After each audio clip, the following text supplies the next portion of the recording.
viene addosso stamattina. Succede anche questo. Allora, amici di Verde Nord-Est, ci troviamo a Recoaro Mille, siamo in provincia di Vicenza, come potete vedere siamo sulle piste da sci, proprio così perché Recoaro, forse più nota per le terme, è anche un polo di attrazione turistica per i tanti amanti dello sci da fondo, dello sci da discesa e non solo, perché qui si fanno un sacco di altre attività. Ne parliamo con Paolo Asnicar, a cui diamo il benvenuto, che è guida alpina ed è anche il presidente dell'associazione albergatori qui di Recoaro. Buongiorno a tutti, sì, ci troviamo appunto a Recoaro Mille. Questa è una stazione dedicata quasi esclusivamente alle famiglie, ci sono un sacco di bambini, proprio perché la conformazione permette di gestire bene anche i bambini, quindi non scappano, non si perdono, che è uno dei problemi sui compressori più grandi. Le attività che possiamo fare non soltanto sci alpino, sci nordico, ma sci alpinismo, ciaspe e anche Nordic Walking, Winter Nordic Walking, che andremo a vedere oggi con la scuola nordica che ci Infatti accompagna. noi staremo qui per un po' di tempo, allora diciamo anche il motivo per cui lei è vestita in questo modo particolare. Sì, questa è la divisa tradizionale delle guide alpine che è stata ripresa da alcune aziende di confezione che ce l'hanno confezionata proprio su di noi su il taglio di una vecchia divisa della Val d'Aosta. Oggi siamo qua non soltanto per questo, ma anche perché c'è una gara tra le contrade.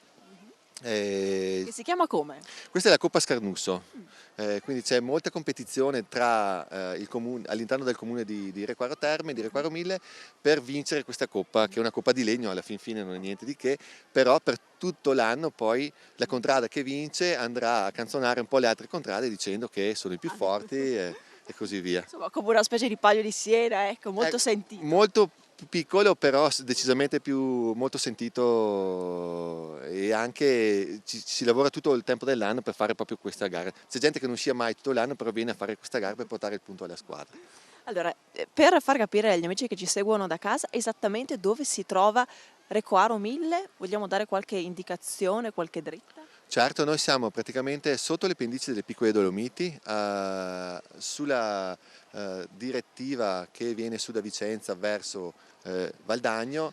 Siamo a 35 km dall'autostrada, veramente molto vicini a Città di Vicenza, di Verona, e con le nuove strade si arriva in un attimo. 1000 metri di quota, da 1000 a 1600, con 10 km di piste di discesa e 25 km per le piste da fondo. Quanti sono gli sciatori che mediamente frequentano le vostre piste?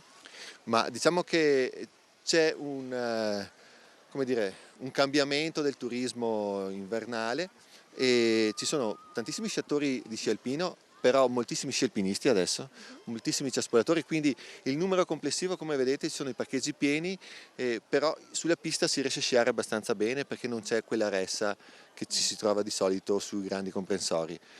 Una diversificazione delle attività con tantissima gente che viene proprio anche solo per passare qualche ora con i bambini. Oggi noi abbiamo trovato una giornata meravigliosa e tra l'altro quest'anno anche con la neve è andata benissimo. È andata benissimo, abbiamo a 1500 metri di quota un metro di neve, abbastanza consolidata. Sicuramente si deve ancora stabilizzare in alcuni versanti, però diciamo che anche per lo sci alpinismo sta diventando molto sicura per fare delle uscite. Ecco, la stagione invernale ovviamente non è finita, quindi invitiamo gli amici che ci seguono da casa a venire a Recoaro Mille. Sicuramente gli impianti rimarranno aperti oltre Pasqua e mentre nei valloni più in quota lo sci alpinismo e le ciaspole si andrà avanti, speriamo, per un altro bel mese, quindi quasi fino a maggio.